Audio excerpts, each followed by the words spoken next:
Wayo, bonjour à tous. Alors aujourd'hui, je vous présente un des titres de la sélection du prix Manga Kiba. Il s'agit d'Olympia Kiclos de la mangaka Mari Yamazaki. Donc c'est un titre qui a été publié au Japon en 2018 et les éditions Casterman l'ont édité en France cette année. Donc en fait avec ce manga, on va plonger dans la Grèce antique du 4e siècle avant Jésus-Christ. Nous découvrons Démétrios, c'est un jeune peintre sur amphore qui n'est pas très doué, mais qui par contre pourrait briller dans son village pour ses aptitudes physiques et sportives. Sauf que Démétrios déteste la compétition. Il déteste les combats, il refuse d'aplatir les autres. Donc en fait, il ne veut pas entendre parler de sport. Mais sa petite vie tranquille, en fait, va un jour basculer. Ce jour-là, il va se retrouver malgré lui à jouer les héros dans son village et il va devoir participer à une épreuve sportive. Donc pour lui, c'est la catastrophe.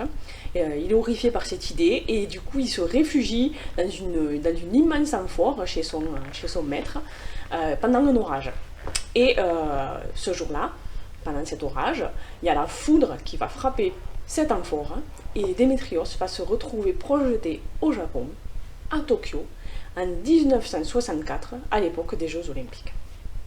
Donc en fait, Mari Yamazaki, l'auteur de ce manga, s'est fait connaître en France en 2012 avec son autre titre qui s'appelle Thermae Romae.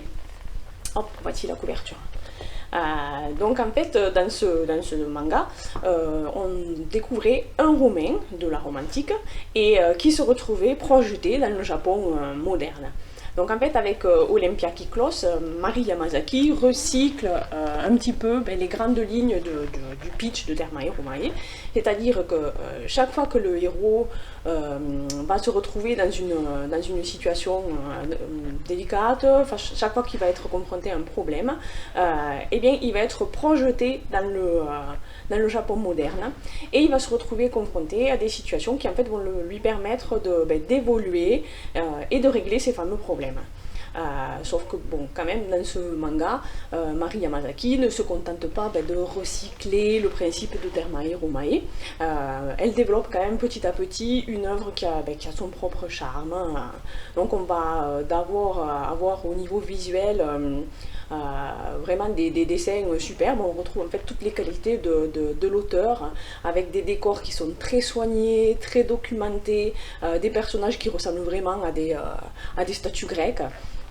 On va avoir aussi dans ce manga une vision très détaillée des deux cultures, la culture japonaise et la culture grecque antique, vraiment quelque chose de très documenté au niveau historique et donc on a vraiment un aspect là très intéressant et très instructif. Et en fait avec ce titre on a quand même une part très humoristique. En fait le comique ça réside à chaque fois dans les décalages qu'il y a entre les époques et entre les cultures. Par exemple, courir tout nu en Grèce antique, c'était normal, sauf que quand notre héros se retrouve à courir tout nu en plein JO moderne, au Japon, ça passe un petit peu moyen. Donc à chaque fois, on a des décalages comme ça qui font qu'on a vraiment un titre très drôle.